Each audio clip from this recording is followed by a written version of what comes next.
Hi, this is Greg Weeks for Sprint 3. So let me just show you the basic functionality that we have going on here. So the Centipede currently is working off of a very rudimentary state machine. It's essentially just a switch statement in the update loop, but it is making all of its turns correctly, and the body nodes are following without actually checking every single update.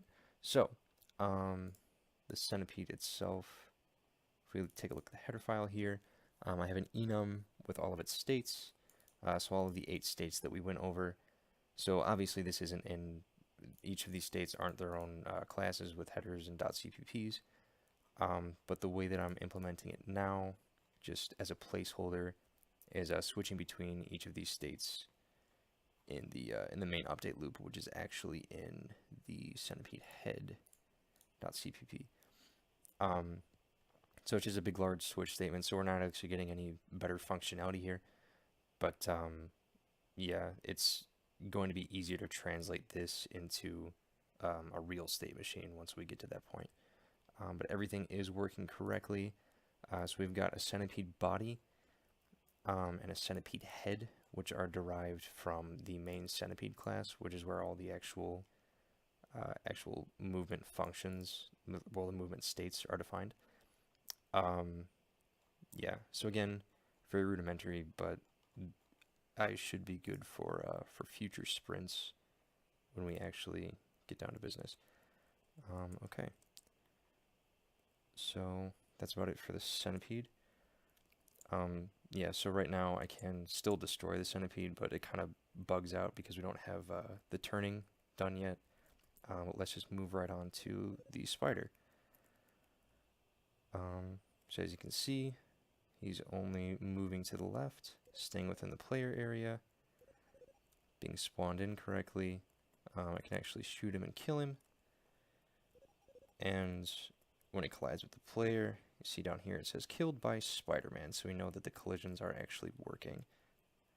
Yeah, I don't want to keep spawning him in because you're going to hear that ridiculous noise every single time. But yeah, I hope you saw that. Yeah, so he can eat the mushrooms, and the mushroom count is also going down, so we know that that's working correctly. And there's nothing particularly interesting going on with him. I'm making pretty much another rudimentary state machine, so let's go over to that. Spider.cpp. So we've got basic factory going on here. And again, I've only got 2 states in this enum. So once I actually implement state machines, once it's a requirement for the sprint, I will actually make these different classes. But for right now, the left and right states kind of suffice as it is. Okay, and let's move on to the bullet implementation. So this is a proper factory setup, set up properly. So sorry. So this is essentially the same as the demo that you gave us. So it's creating an instance, a singleton. That's what I was looking for, a singleton instance of itself. Yeah, and it's recycling correctly. So the ship.cpp is calling fire here, which is calling the bullet factory singleton fire next. And it's reloading, which is actually instantiating the bullet. And fire next is essentially just changing between the states in the bullet.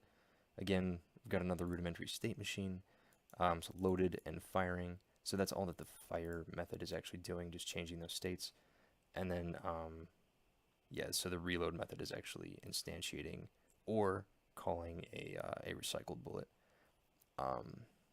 Yeah.